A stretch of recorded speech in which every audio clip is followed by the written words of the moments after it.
토트넘이 손흥민 선수와 계약 연장을 추진한다는 소식에 일본 네티즌들이 흥분하고 있습니다.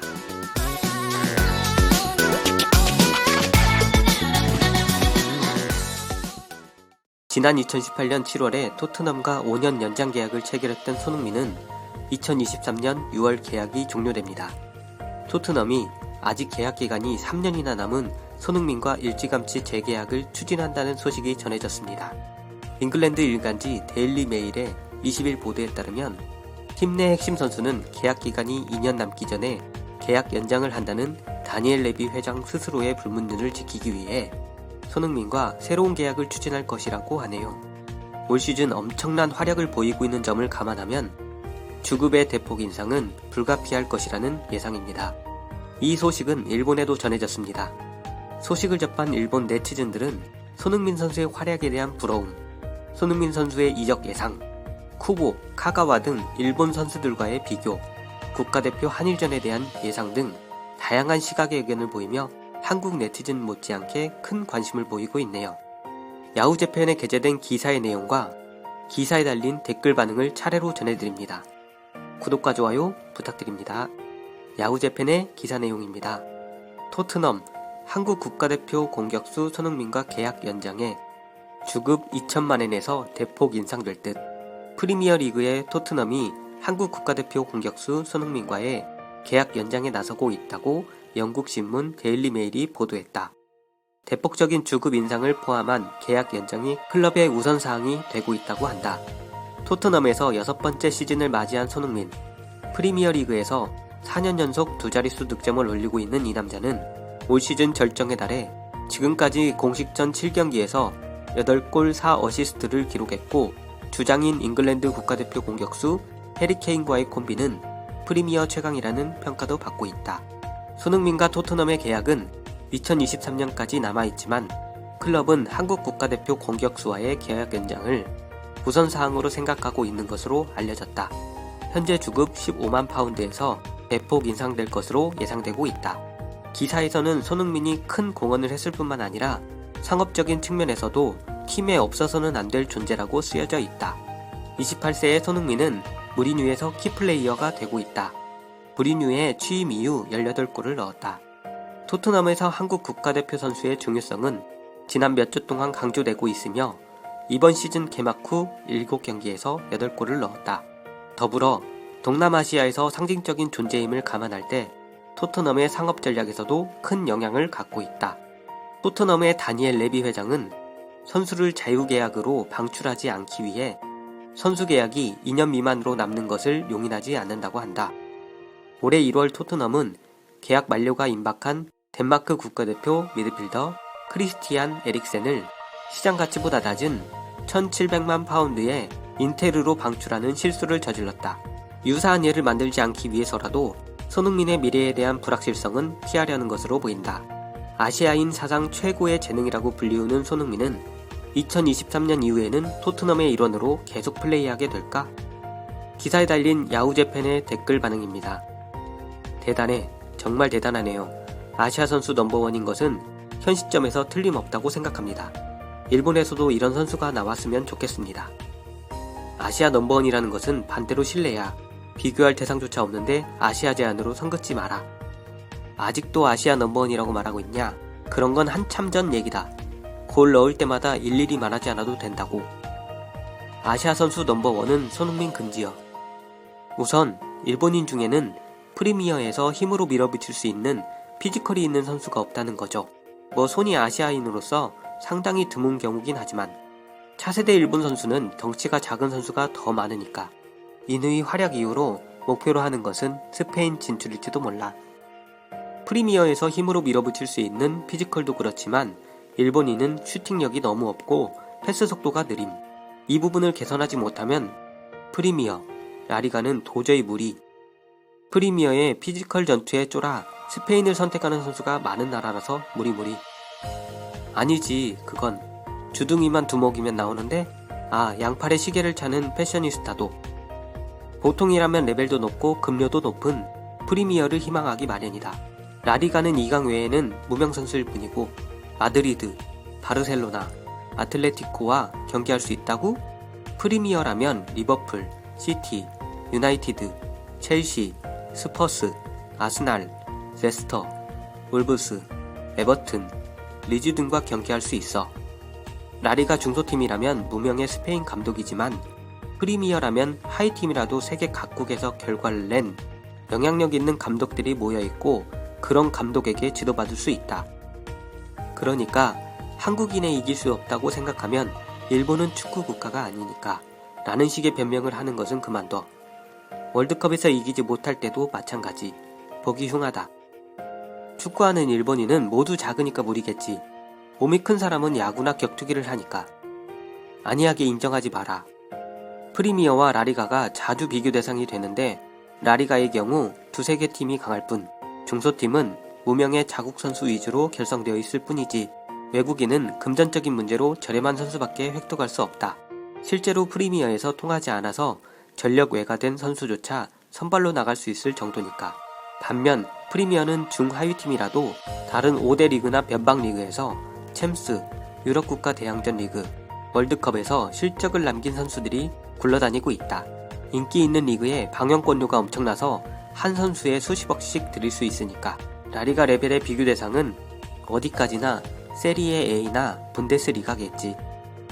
레알이나 바르셀로나에서 뛰는 게 좋을지도 모르지만 이대로 익숙한 영국에서 매진하는 것도 좋다고 생각해.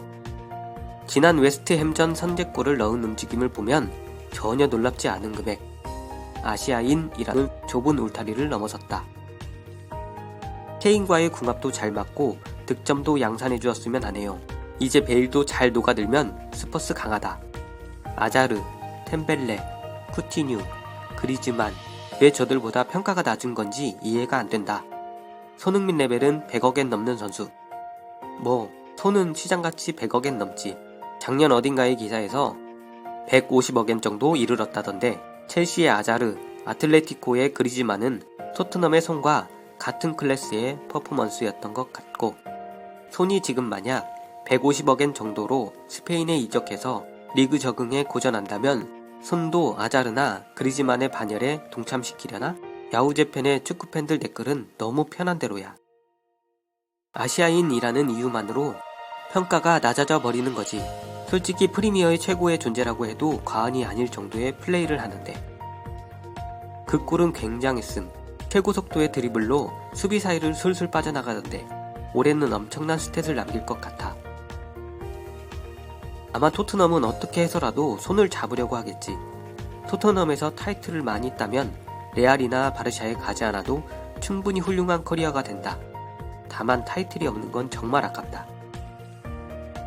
만약 손흥민이 스페인 사람이라면 지금쯤은 레알이나 바르셀로나에서 뛰고 있겠지. 일본과 마찬가지로 한국은 이중 국적을 허용하지 않기 때문에 리가에서 플레이하려면 남미 선수와 출전을 다투어야 함. 게다가 외국인과 결을 배짱도 있다. 같은 아시아인으로서 응원하고 있습니다. 마드리드, 바르셀로나보다 프리미어 쪽이 압도적으로 매력있음. 남미 공격수가 많은 바르샤보다는 전 세계에서 선수를 모으고 있는 레알에서 어울릴 것 같아. 유니폼 색깔도 비슷하고. 토트넘에서 타이틀을 따는 것은 무리. 토트넘은 좋은 팀이지만 타이틀을 많이 따기에는 역시 아니겠지. 컵 대회를 노려야 할 듯. 토트넘에서는 무리라기보다 손이 타이틀을 따는 것이 무리. 탑이 아닌 팀이 마구 타이틀을 따는 축구계에서 10년 이상 타이틀을 따지 못한 거니까.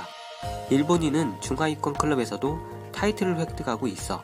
상위 클럽에 있으면서 못 따면 안 돼. 실효율을 누르기 전에 획득해서 증명해 주기를 바라는 것. 쿠보가 손흥민 정도의 실력이면 레알에서 주전 가능성도 있고 요즘 쿠보 최강 기사와 잘 어울릴 텐데 역시 손과 비교하면 지금은 하늘과 땅 차이. 19세의 손 레벨의 선수라면 그건 세계 최고잖아. 크크. 손도 독일의 정상급 팀에서 활약하기 시작한 것은 20세나 21세 정도겠지? 그때부터 꾸준히 활약하고 있는 건 정말 대단하다라고 할 수밖에는 없지만 쿠보는 세계 최고의 리그 프리미어에선 통하지 않는다. 손은 19세 시점에서 함부르크의 주력급이었고 경기 수도 꽤 소화해냈어. 20세 시즌에선 이미 두 자릿수 득점. 쿠보도 이미 늦었을 정도야. 손과 케인은 비매품, 토트넘은 이 콤비를 잃게 되면 아무것도 할 수 없게 되는 거. 손흥민은 확실히 아시아 넘버원이다. 역대에서는 넘버원이라고 생각함. 분하지만 카가와의 도르트문트 시대나 박지성보다 뛰어난 것은 틀림없다. 분하지만이라는 말은 필요 없어요. 크크. 타이틀이나 실력 등은 박지성이지만 개인의 능력이라면 박지성보다 뛰어남. 둘 다 대단하긴 하지만 박지성보다 나은지는 애매함. 카가와보다는 낫고. 손은 작년부터 올해를 보면 톱클래스지만 박지성은 장기간이니까. 카가와 선수는 세계에 충격을 주는 톱 퍼포먼스가 유감스럽게도 도르트문트에서의 2년간 뿐이었다 라고 말하는 것이 솔직한 상황. 메뉴에서의 1년차도 나쁘지 않았지만 손흥민은 톱 퍼포먼스의 기간이 카가와 선수보다 길다. 게다가 챔피언스리그에서도 결과를 남기고 있고 카가와 선수보다 결과를 남긴 선수라고 말할 수 있겠죠. 박지성은 이기는 것만이 아니라 타이틀을 계속 따야 했던 메뉴에서 귀중한 전력이었으니까 포지션과 시대가 다르니 비교는 어렵지 않을까? 솔직히 작년 후반쯤부터는 프리미어에서도 탑5에 들어가는 측면 공격수가 된 것 같다. 마네, 살라, 스털링 정도만큼 지속적으로 결과를 내지 못한다고 해도 최근 1년 정도는 이 세 사람과 비교해도 손색이 없다고 생각해. 아무튼 케인의 존재가 크다. 역시 위에 3명이나 오바메양과 비교하면 조금 떨어지기는 하지만 프리미어의 윙어 중에서는 5번째를 다툰다. 자아와 좋은 승부. 이번 시즌의 퍼포먼스를 계속할 수 있으면 확실히 프리미어 톱 레벨의 공격수가 될 수 있어. 그냥 쩐다. 확실히 아시아 사상 최강의 선수. 거기에 그치지 않고 현재 세계 최고의 스트라이커.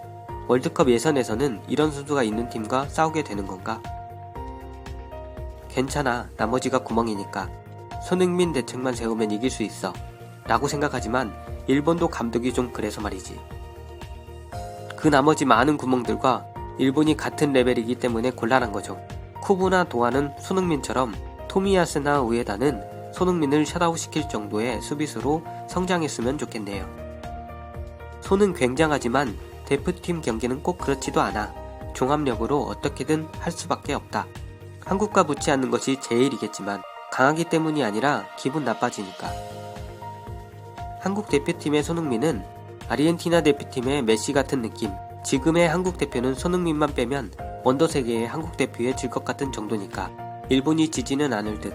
겨우 예선에서 맞붙을 확률은 거의 없다고 생각하지만 한국 대표도 올해의 케인처럼 상대 수비수가 없는 곳으로 롱패스만 차 넣으면 손이 알아서 쫓아가서 골 넣어준다.